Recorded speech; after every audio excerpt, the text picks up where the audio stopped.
Boa noite, irmãos. Boa noite. Estamos com a incumbência hoje de refletir com os irmãos sobre um texto das Escrituras. Eu escolhi um texto que se encontra lá na carta do apóstolo Paulo, segunda carta aos Coríntios, no capítulo 4. Nós vamos ler do verso 1 até o verso 18, mas nós não vamos ler de uma vez só. Vamos dividir em duas partes. Tá bom? A folha que os irmãos estão em mãos, eu coloquei um título, um tema, que diz o seguinte: que os problemas e as aflições na vida do crente não são capazes de anular a fé, nem a esperança e nem o agir da graça e da misericórdia de Deus. Quando a canção foi cantada aqui, problemas pode ter, mas Jesus não vai abandonar a gente sozinho no barco. Seja qual for o problema, a aflição, nada é capaz de anular a fé, a esperança, o agir da graça e da misericórdia de Deus na vida do crente. Então, na parte 1, eu vou ler para os irmãos no capítulo 4, do verso 1 até o verso 7. Depois a gente vai falar um pouquinho dessa primeira parte, que vai do 1 até o 7. Diz o texto que, da Bíblia que eu estou em mãos, nessa versão: por isso, tenho este ministério segundo a misericórdia que nos foi feita, e por isso não desfalecemos. Antes rejeitamos as coisas que por vergonha se ocultam, não andando com astúcia e nem falsificando a palavra de Deus. E assim nos recomendamos à consciência de todo homem, na presença de Deus, pela manifestação da verdade. Mas, se ainda o nosso Evangelho está encoberto, é para que os que se perdem que está encoberto, nos quais o Deus desse século cegou o entendimento dos incrédulos, para que lhes não resplandeça a luz do Evangelho da glória de Cristo, que é a imagem de Deus. Porque não pregamos a nós mesmos, mas a Cristo Jesus o Senhor. E nós mesmos somos vossos servos por amor de Deus. Porque Deus lhe disse que das trevas resplandecesse a luz. É que resplandeça em vossos corações para a iluminação do conhecimento da glória de Deus na face de Jesus Cristo. Temos, porém, este tesouro em vaso de barro, para que a excelência do poder seja de Deus e não de nós. Nós vamos concentrar a explanação mais na segunda parte, mas essa primeira parte foi necessária para contextualizar os irmãos, e ela faz parte do contexto da segunda parte, que começa no capítulo 8, onde mais nos interessa. O que o Paulo está dizendo aqui, irmãos? Paulo ele sofria muitas críticas dos crentes e dos não crentes. Paulo era enviado como um ministro pela igreja de Antioquia, e os irmãos de Jerusalém não gostavam do ministério dele, não apoiavam o ministério, não queriam o ministério dele. Então ele tinha crítica interna dos próprios irmãos e crítica externa. Paulo havia sido um perseguidor de judeus, então muita gente falava assim: aquele que perseguiu agora está lá com o meio deles. Esse cara tem duas faces, tem duas personalidades, está com crise de identidade, uma hora ele persegue, outra hora ele está defendendo. Paulo era criticado por todos os lados. Então Paulo começa essa narrativa para dizer aos irmãos, para dizer às pessoas para quem é que ele pregava, como é que ele se conduzia a sua vida, como as aflições se abatiam sobre a sua vida por causa do Evangelho de Cristo. Paulo falava: olha, o ministério é pura misericórdia de Deus, é segundo a graça e a misericórdia de Deus.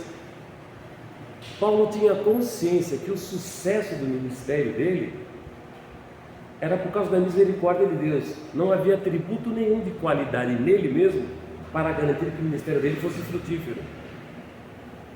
Paulo não havia esquecido que ele havia perseguido cristãos, que ele havia permitido que cristãos fossem mortos.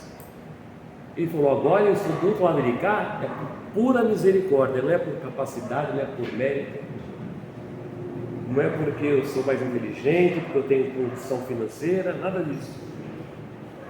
Essa consciência que ele tinha, que era misericórdia de Deus, o ministério dele, que estava agindo sobre ele, é que fazia com que ele não desfalecesse diante de tantas aflições e problemas que nós vamos ver um pouquinho mais adiante. No verso 2 tem duas observações que Paulo cita aqui, que é interessante a gente comentar. Primeiro, ele usa a palavra, na minha versão, astúcia.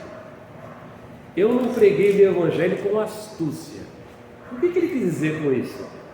Eu não fiquei fraudando e montando um evangelho de tal forma que eu engane as pessoas.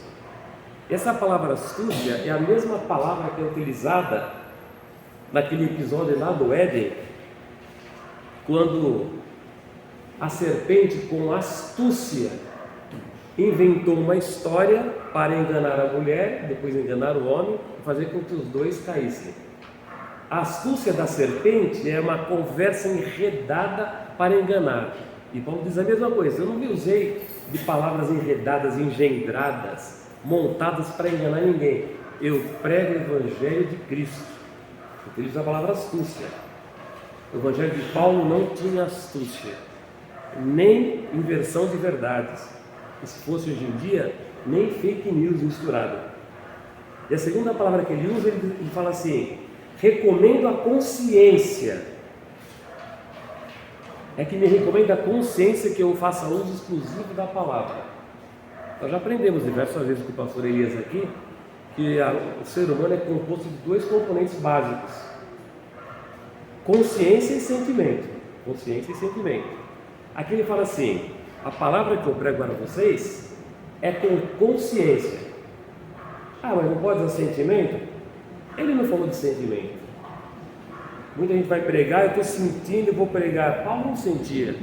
Paulo tinha consciência daquilo que ele pregava. Ele usava o raciocínio. Recomenda a consciência e não sentimentos. Consciência, irmãos, peguei no dicionário, diz assim: é uma faculdade humana pela qual uma pessoa aprova ou não as suas próprias ações e também as ações dos outros. Eu tenho consciência das minhas ações, se eu aprovo ou não, e dos outros também. Com esse discurso, Paulo queria ser aprovado. Ele queria dizer para as pessoas: vocês podem confiar naquilo que eu estou pregando. Eu estou pregando somente a palavra de Deus. E ao mesmo tempo que ele queria ser aprovado pelas pessoas, ele também queria ser aprovado por Deus. Nos versos 3 e 4, como dissemos, Paulo estava sofrendo muitas críticas, muitas aflições, muita rejeição. Paulo, por algumas vezes, apanhou, por algumas vezes teve que fugir, por algumas vezes foi preso, por algumas vezes teve que fugir de açoites, por algumas vezes teve que fugir à noite escondido para não sofrer. Paulo foi muito perseguido. Paulo apanhou. Eles queriam matá-lo, não conseguiram, mas bater nele conseguiram. Paulo sofreu muitas críticas, muita rejeição, mas ele diz assim: mesmo com tudo isso, eu prego a manifestação da verdade. E o evangelho encoberto é encoberto para alguns. Quem são esses alguns? São aqueles que se perdem, aqueles que rejeitam a Cristo, rejeitam o evangelho, e para esses a luz do evangelho não brilha. A pessoa está em trevas, a mente da pessoa está em trevas, ela não quer o evangelho, ela não quer a palavra, ela não quer Deus, ela não quer Cristo, ela não quer saber de nada. Ela rejeita, ela está com a mente escura, em trevas. Trevas é a ausência total de luz. Se pegar um lugar, fechar um laboratório, a ausência total de luz, isso chama-se trevas. E para algumas pessoas a luz do evangelho não brilha, porque eles rejeitam a Cristo. Mas o problema, irmãos, não está no evangelho. Paulo diz aqui: o problema não está no evangelho. O problema está nas pessoas que têm esse tipo de reação de mente, que não querem aceitar, não querem escutar o evangelho, não querem dar oportunidade a Cristo. O problema não é das pessoas. É por isso que muitas pessoas, até nos nossos dias, vêm na igreja, frequenta, vem, não vem, depois some, e não acontece nada, não aprende nada, não acontece nada, porque a luz não penetra, é trevas pura. A luz que é capaz no coração do homem, na mente do homem, iluminar e transformar a vida não acontece porque a pessoa não dá lugar. No verso 5, Paulo fala assim, olha, o objeto central da minha pregação é Jesus Cristo, o Senhor, o Salvador. Em muitos lugares, a pregação, o objeto central da pregação é Jesus já faz muito tempo. É qualquer outra coisa. É outros evangelhos, é o evangelho pessoal, é o evangelho da promoção, é o evangelho da grandeza, menos de Jesus. Evangelho do homem, em alguns lugares o evangelho de Satanás, não é evangelho de nada. Mas a Paulo fala assim, eu prego somente a verdade central que é Jesus. Eu não prego outra coisa. Eu não prego para promoção pessoal minha. Se fosse hoje em dia, ele não pregava a promoção pessoal dele, da família, dos amigos, do nome da igreja. A minha igreja é grandona, eu quero crescer, as outras são fracas porque são pequenas. Quem tinha que crescer para Paulo era o Evangelho, era o nome de Cristo, não era ele, não era o nome da igreja, não era a denominação, não era nada. No verso 6, Paulo continua dizendo assim, é da grandeza e da glória revelada de Deus que eu prego. Ele não falava nada de si mesmo, eu faço, eu fiz, porque muita gente quer sempre a primeira pessoa do singular, né? Eu, nunca tem nós, vós, tu, é sempre eu faço, eu sou. Paulo fala, eu falo da grandeza da glória de Deus, nada de mim mesmo. Ele fala assim, ó, essa revelação da glória de Deus é como uma luz, mas se a gente não prestar atenção aqui, a gente vai achar que é uma luz comum.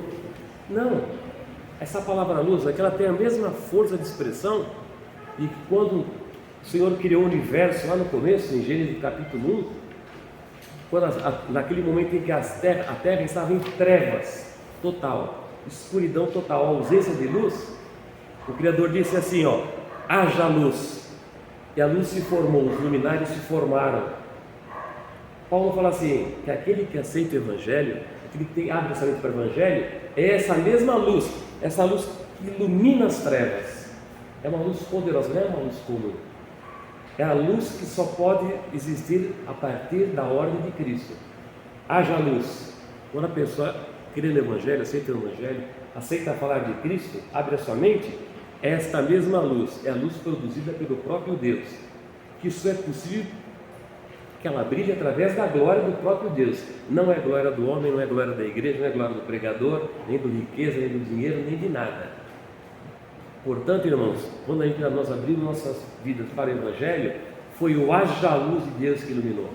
É a luz do próprio Cristo que nos iluminou para que a gente entendesse o Evangelho. E Paulo fala, é desse Evangelho que eu falo, é dessa luz que eu falo. No verso 7, Paulo fala assim, olha, depois de falar tanta glória, da luz, da criação, do poder, da grandeza de Deus, aí ele olhou para si mesmo, falou assim, olha, no verso 7, temos porém esse tesouro, toda esta glória, essa grandeza, essa luz, em vaso de barro, para que a excelência do poder seja de Deus e não de nós. Ele falou, esse tesouro todo, essa luz maravilhosa, a grandeza de Cristo, do amor, da verdade, da manifestação da glória, olha, ela está dentro de um vaso de barro. Ele falou assim, eu sou um vaso de barro, é para que a excelência da glória seja de Deus e o vaso não tenha valor algum. E vaso, irmãos, eu coloquei alguns comentários só para os irmãos olharem, mas pode ter tantos outros aí que os irmãos têm experiência com vaso, bem mais do que eu. Vaso naquela época era um objeto comum. Pensa numa coisa comum. Eu acho que será um travesseiro, um garfo, todo mundo tem em casa.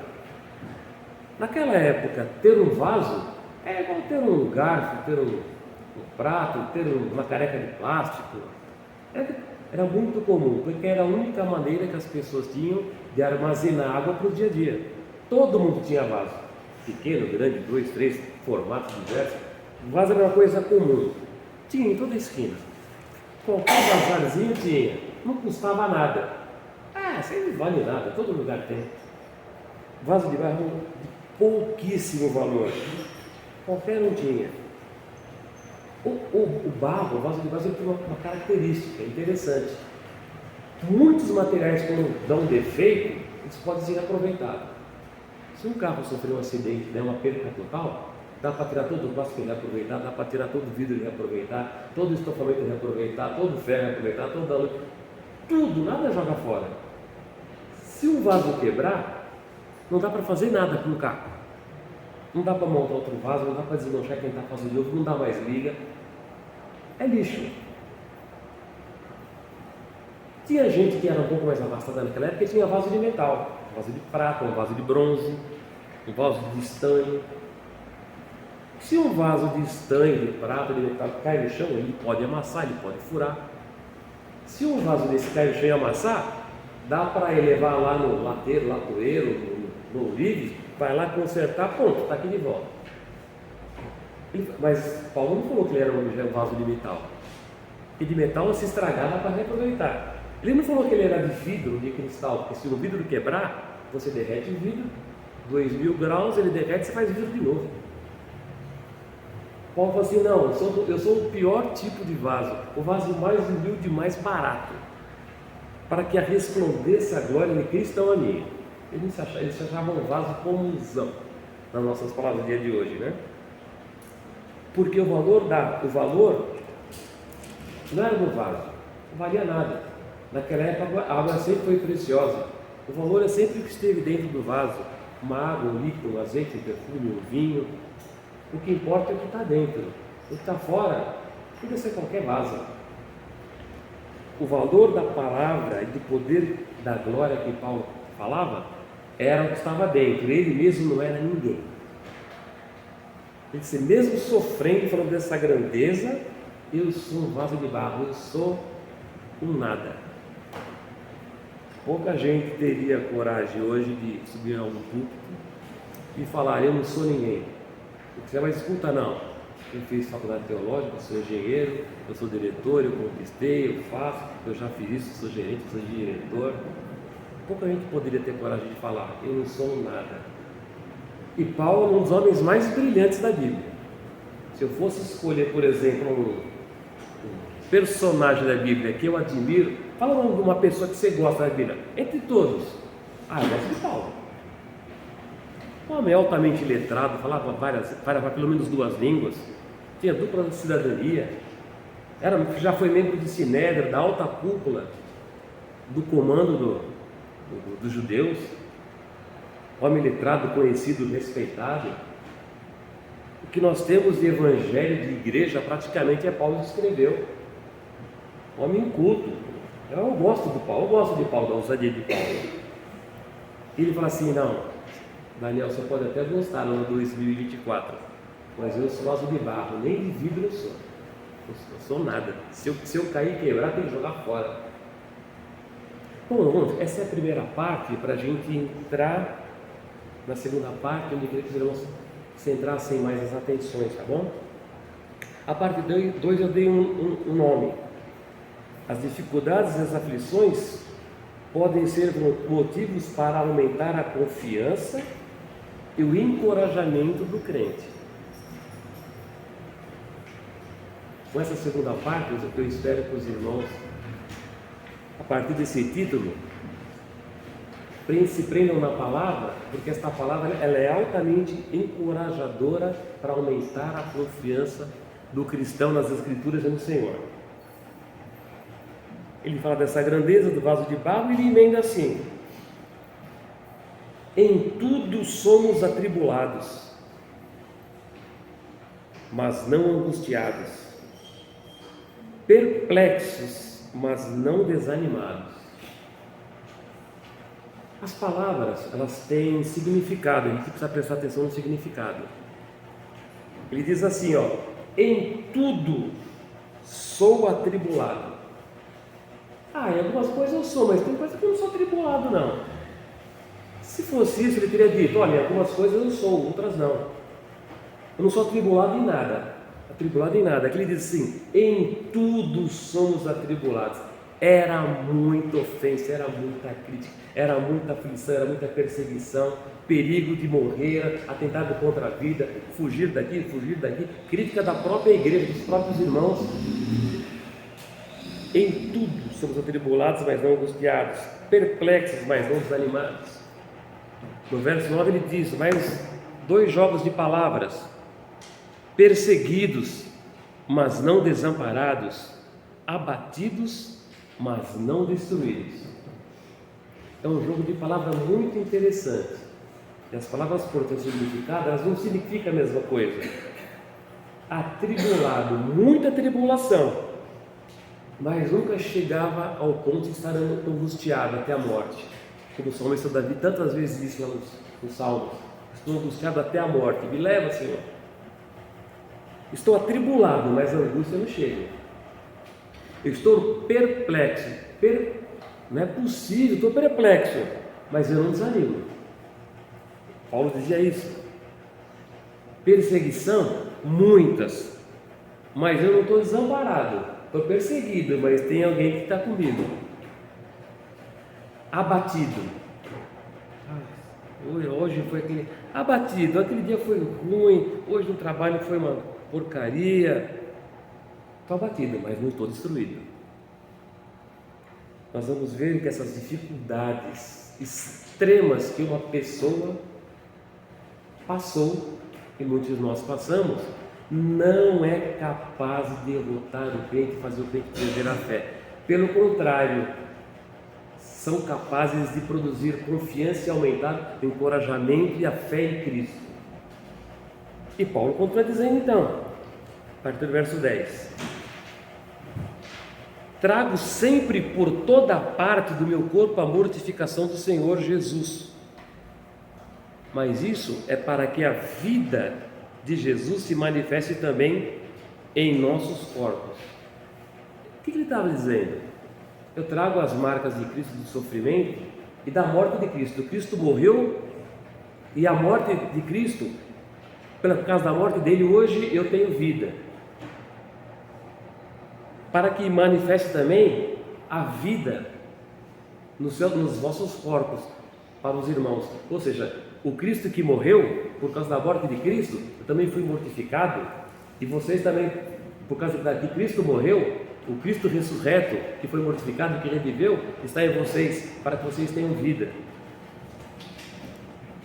No verso 11, Paulo diz assim: e dessa forma, nós que vivemos, estamos sempre entregues à morte. De vez em quando a gente sofre um perigo de vida, a gente fica entregue de vez em quando. Ele fala assim: não, nós estamos sempre, a todo tempo, a todo momento, entregues à morte, por amor de Jesus. Tem muitas aflições, tem muitos problemas que os irmãos, os crentes passam, sabe por quê? É por causa do amor do Evangelho. Perseguições, dificuldades, é mandado embora do emprego, aquele crente é chato, não gosta de crente no contrato, todo mundo é bom, o crente é ruim, todo mundo recebe alguma coisa, o crente não recebe nada. Tem muitos sofrimentos e tribulações que vêm sobre a vida do cristão por causa que as pessoas não gostam de cristãos, é por causa do amor de Cristo, é por causa que os crentes têm amor ao Evangelho. Por amor de Deus, para que, verso 12, de maneira que em nós opera a morte, mas não a vida. Paulo sofreu muitas dificuldades. A gente vai repetir essa frase algumas vezes, porque foi muito. E quem diz, irmãos, que crente é só vitória, eu tenho certeza que alguém já viu isso em algum lugar. A vida do crente é só vitória. Não conhece absolutamente nada da Bíblia. Do apóstolo Paulo, então, não sabe nem quem é. Que Paulo, sei lá, é algum jogador famoso aí. Não conheço nada. Crentes podem ter dificuldades por causa do Evangelho. Além das naturais da vida, que a vida nos impõe, pode ter algumas outras por causa do amor de Cristo, por causa do Evangelho. Pode, mas isto não é suficiente para abater os irmãos, nem para trazer angústia, nem desamparo e nem ser destruídos. Porque se o amor de Cristo fez isso com Paulo, por que não vai fazer com qualquer outro? Se o Evangelho é o mesmo, Cristo é o mesmo, a luz que brilha e ilumina a mente do homem é a mesma. No verso 12, Paulo sofria perigos a todo momento.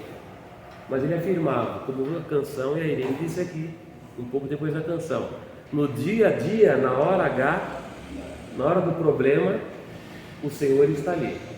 Não vai ter dificuldade. Eu vou ter alguém para me amparar. Jesus não me deixou.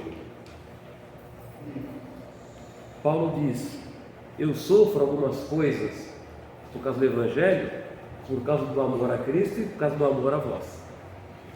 Quem prega o Evangelho, um pastor, um missionário que prega o Evangelho, os sofrimentos que lhe advêm por causa da pregação do Evangelho, por causa do amor à palavra de Deus. Alguns sofrem, um pastor sofre, eu sofri de pastor. Eu sei quanto sofre um pastor. Sofre muitas coisas por amor à palavra, para que o Evangelho seja distribuído e a muitos. No verso 13, apesar das aflições, Paulo diz assim, mas opera em mim um espírito de fé. Além de tudo, dele estar comigo, tem outra coisa que me faz desanimar, é que opera em mim um espírito de fé. Fé fortalecida no conhecimento e consciência que um dia Jesus vai ressuscitar, vai me levar, e um dia isso tudo aqui vai acabar. Ele tinha conhecimento e fé. Ele não tinha sentimento, porque sentimento hoje eu tenho um, amanhã eu tenho outro. Se eu tiver dinheiro hoje, eu posso estar satisfeito, se eu tiver duro amanhã, eu estou insatisfeito. Pelo mesmo motivo eu posso estar bem ou ruim. Se eu tiver alimentado, eu posso estar feliz, se eu tiver com fome, eu fico infeliz. São sentimentos que variam. Eu falo assim, não, aqui não se trata de sentimento, é pelo conhecimento e consciência. Tem que conhecer a Cristo, abrir as portas para o Evangelho e ter consciência que um dia, mesmo que soframos, o Cristo que ressuscitou a Jesus, o Deus que ressuscitou a Jesus, melhor dizendo, também vai ressuscitar a Paulo, a nós, num corpo onde não há mais sofrimento, um corpo transformado, numa outra esfera. E fala assim, é mesmo que eu sofra agora, isso agora acaba. E Paulo não tinha uma questão assim como muita gente pensa hoje. Eu vou ressuscitar e vou ficar uma alma penando, vai ser como uma alma, não tem corpo, vou ficar por aí vagando. Não, assim não. A minha alma um dia vai se unir a um corpo. Esse corpo que sofreu, só que agora modificado, transformado. Vai ter alma e corpo. Um dia isso aqui tudo vai acabar. No verso 14, aliás, no verso 15, Paulo diz assim, porque tudo isto é por amor de vós, para que a graça multiplicada por meio de muitos faça abundar a ação de graças para a glória de Deus. Esse sofrimento é para que muitos abundem, para que muitos conheçam Jesus, para que muitos tenham vida. Muita gente sofre para que outros tenham vida, para que outros não sofram, para que outros recebam a Cristo. Verso 15, a razão do sofrimento de Paulo, toda ela, era por amor de vós, por amor ao Evangelho, por amor aos irmãos. No verso 16, Paulo diz assim, é por isso que não desfalecemos. Sou atribulado, sou perseguido, sou açoitado. É por isso que ele sabia por que ele não desfalecia, por que ele não desanimava. É por isso que não desfalecemos. Mas ainda que o nosso homem exterior se corrompa, o interior, contudo, se renova de dia em dia. Ele falava assim, olha, minha carne já está toda castigada, está toda desgastada, estou sofrendo, estou cheio de ruga, estou com dor. A corrupção do corpo é o corpo envelhecendo, até um dia que nós estaremos na sepultura. Contudo, embora que esse corpo aqui sofra tudo isso, o meu interior se renova cada vez. Quanto mais eu me desgasto, mais o meu interior se renova. Se isso fosse um filme de ficção científica, eu queria ver algum engenheiro de imagens, um produtor de filmes, descrever isso. Um corpo ficando cada vez mais velho, mais doente, mais desgastado, E o espírito se renovando. Quanto mais desgasto, mais o espírito fica forte, mais se renova. Eu não sei como explicar isso. Eu teria que usar muita inteligência artificial, muita imaginação. E embora meu corpo sofra, eu estou desgastado. Se desgastou até a morte, no caso de Paulo. Meu interior se renova a cada dia. Aqui coloquei uma observação muito interessante.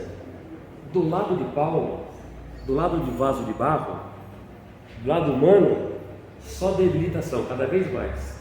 Todo dia morre um pouquinho, todo dia fica pior, todo dia fica mais velho, mais desgastado.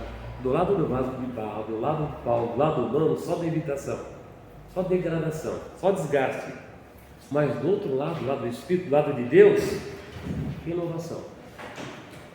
Então, queridos, as aflições que os irmãos passam, que a igreja passa, entre todas, mas neste caso aqui, Paulo dizendo que ele sofreu por causa do amor, do Evangelho, do amor de Cristo, ela, ao mesmo tempo que você se desgasta, há uma compensação. O corpo se desgasta, mas o espírito se eleva.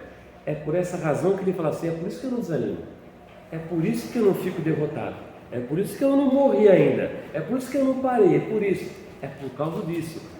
Ele sentia no seu viver a carne envelhecendo e o espírito, é por causa disso. Ele tinha consciência. Eu uso a palavra consciência algumas vezes, porque não é sentimento. Eu sinto que eu estou forte. Ele não sentia nada, ele sabia, ele tinha consciência que ele estava muito mais forte na fé, muito mais encorajado, muito mais fortalecido, com muito mais vontade ainda de pregar o Evangelho. Lado humano, vaso de barro, lado de Deus, renovação. No verso 17, tem uma coisa interessante. Paulo diz assim: olha, tudo isso que eu disse que eu sofro, ele fala assim: olha, porque essa nossa leve e momentânea tribulação. Irmãos, do ponto de vista puramente humano, olhando o texto, que leve e momentânea tribulação é essa? Ele acabou de falar que em tudo ele é tribulado, perseguido, sofria, é em tudo, é todo tempo, gente querendo matar ele a todo momento. E fala assim: não, essa é uma leve e momentânea. Do ponto de vista da leitura do texto, simplesmente era uma pesada e eterna, não era uma leve e momentânea tribulação. Mas isso, aqui é onde eu quero que os irmãos prestassem atenção. Mas toda a dificuldade, as aflições da vida, os problemas da vida, é uma leve e momentânea tribulação que produz. A tribulação atacava ele, ao mesmo tempo produzia nele um peso eterno de glória muito excelente. Mesmo em meio a muita tribulação, muita luta, ele fala assim: olha, o peso disso aqui perto da glória de Deus, é leve demais. A produção da glória, da grandeza de Deus que eu enxergo é tão grande, de tão excelente, que ela é uma produção diária. Eu envelheço e há mais produção da glória de Deus sendo manifestada através da vida de Paulo, não por causa dele, para a pregação do Evangelho. As aflições. Aí, irmãos, é uma questão de como a gente interpreta, de que ângulo a gente vê o problema. Aquela história do copo meio cheio e meio vazio, né? Um copo que está na metade, alguém pode falar: está meio vazio. Mas alguém pode falar: está meio cheio. Aqui é mais ou menos isso. Depende de quem enxerga. Diante de muitas aflições, alguém pode falar assim: ó dor, ó céus, não dá. Todo mundo vai, eu não vou, é sempre comigo. Eu sou um coitado, eu sou, e se rebaixa. Esse é um lado. Mas Paulo não falava isso aqui, não. Assim, isso aqui, produz em mim outra coisa, produz um negócio que me leva para a vida. Então, irmãos, vamos olhar o copo sempre meio cheio, porque é nesse meio cheio que a glória de Deus, de Jesus opera, que Jesus brilha. No meio vazio, fala assim: você não quer, como é que eu vou operar? Você não quer entender, eu vou abrir o coração, a mente para o Evangelho. Você não acredita, mas vamos comigo. Isso depende de quem interpreta.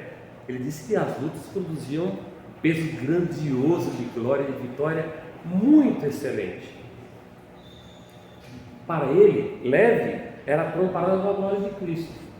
O que era a tribulação de Paulo comparada com a grandeza e com a glória de Cristo, com a luz de Cristo? Nada. Ele comparou com a glória. Ele não comparou ele com o irmão, com o outro, com quem está o desempregado que está com o empregado, quem está com dinheiro, quem está sem dinheiro, quem tem casa, quem não tem casa, quem tem que comer com quem não tem. Eu vou comparar a minha miséria aqui, com a glória de Cristo. Ficou pequena. A gente comparar com a do outro, a gente pode achar sempre que a nossa é a maior. Mas se comparar com a grandeza e a glória de Cristo, as coisas vão ficar no seu devido lugar. Paulo comparava com a glória de Cristo e com a glória que ele esperava no futuro. Eu coloquei um texto de Romanos 8 e 7, sabe para complementar? Onde mesmo Paulo diz assim: nós somos co-herdeiros com Cristo, com ele sofremos, para que com ele sejamos glorificados. Não é só nessa passagem de Coríntios que Paulo sofreu e está com a alma elevada. Em todos os escritos de Paulo. No verso 18, irmãos, para finalizar, Paulo diz assim: não atentando nós nas coisas que se veem, mas nas que se não veem, porque as que se veem são temporais, e as que se não veem são eternas. Esse aqui é uma espécie de fechamento com chave de ouro que Paulo fala da situação. Ele não desanima das perseguições e aflições, porque o foco dele não estava nas perseguições, nas aflições, nas dificuldades. O foco estava nas coisas que ele não via. Mas espera, como é que se dá isso? Como é que eu comparo a aflição com uma coisa que eu não vejo? A aflição é real. Estou sentindo, minha pele está desgastada, machucada. Vou comparar isso com uma coisa que eu não vejo. Como que a gente faz essa relação para a comparação ficar justa? Mas ele diz assim: eu não comparo com as coisas que eu consigo ver, eu comparo com as coisas que eu não vejo. E eu vou colocar uma palavra aqui para ajudar a interpretação. E é isso que Paulo quer dizer. Eu vou comparar esse sofrimento aqui com as coisas que eu ainda não vejo, mas vou ver. Ainda não vejo. Tem muitas coisas que ainda nós não vemos, mas ainda um dia veremos. Paulo compara a sua aflição com as coisas que ele ainda vai ver. Ele quer comparar coisas visíveis com coisas que ele não vê, mas ele sabe que vai ver. Ele tem consciência que vai ver. Paulo comparava o que via com aquilo que ainda não era visível. Aqui nós finalizamos essa nossa... Já estamos finalizando a nossa reflexão. Eu coloquei um texto de 2 Coríntios 2 e 9, onde o próprio apóstolo Paulo diz assim: aquilo que o olho não viu, que o ouvido não ouviu e ainda não subiu ao coração do homem, são as coisas que Deus preparou para aqueles que o amam. Aquilo que Paulo não via, que os olhos dele não viam, que o coração não sentia, que ele não sabia, eu ainda vou ver. É isso mesmo. Ele escreveu 2 Coríntios antes de 2 Coríntios 4. Escrevi isso antes. Paulo tinha consciência e certeza de quem ele queria. As dificuldades, as aflições, as tribulações, os problemas da vida não são capazes por si só de fazer o crente ficar derrotado, prostrado e desistir de tudo. Olhando o copo meio cheio, é capaz de... É para acontecer aquilo que aconteceu com Paulo, que o Evangelho é o mesmo e a eficácia dele é a mesma. Olhar o copo meio cheio. Eu ainda não vi, mas vou ver. Estou sofrendo, mas é por amor. É por causa da pregação, por causa disso, por causa da família, por aí vai. Portanto, para finalizar, eu vou ler novamente, queridos, o verso 8 e o verso 9. Portanto, diante do exposto do que Paulo quer nos ensinar, e aquilo que aquela palavra de Deus quer nos falar conosco nessa noite,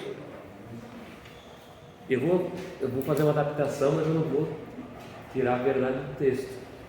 Em tudo podemos ser atribulados, mas não angustiados. Em tudo podemos estar perplexos, mas não desanimados. Irmãos da Igreja Moriá, em tudo vocês podem ser perseguidos, mas não estarão desamparados.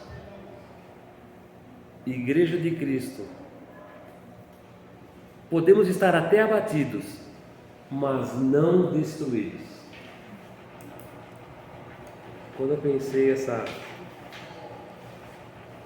maneira de trazer essa palavra, que eu quis trazer para os irmãos assim: que dificuldade e problema não são capazes de tirar a paz, não são capazes de tirar a fé, a esperança, e também não é capaz de impedir o Deus de agir. E Paulo dizia: tudo que acontece no meu ministério é misericórdia, um vaso de barro. Nada impediu o agir de Deus na vida de Paulo. Se nós temos boa parte do Evangelho, se nós temos igreja, se nós temos uma boa parte de teologia da eclésia, da igreja, é por causa de Paulo. Por todo o sofrimento, ele produziu coisas espetaculares para a vida do cristão. E é o mesmo Cristo, é o mesmo Evangelho e é a mesma luz que iluminou as nossas mentes. É a luz de Cristo. Então eu quero encorajar os irmãos, em meio a qualquer dificuldade, a continuar lutando, sabendo que isso produz um peso de glória para que os irmãos sejam abençoados e Deus seja louvado. Tá bom, queridos? Eu agradeço a oportunidade em nome de Jesus.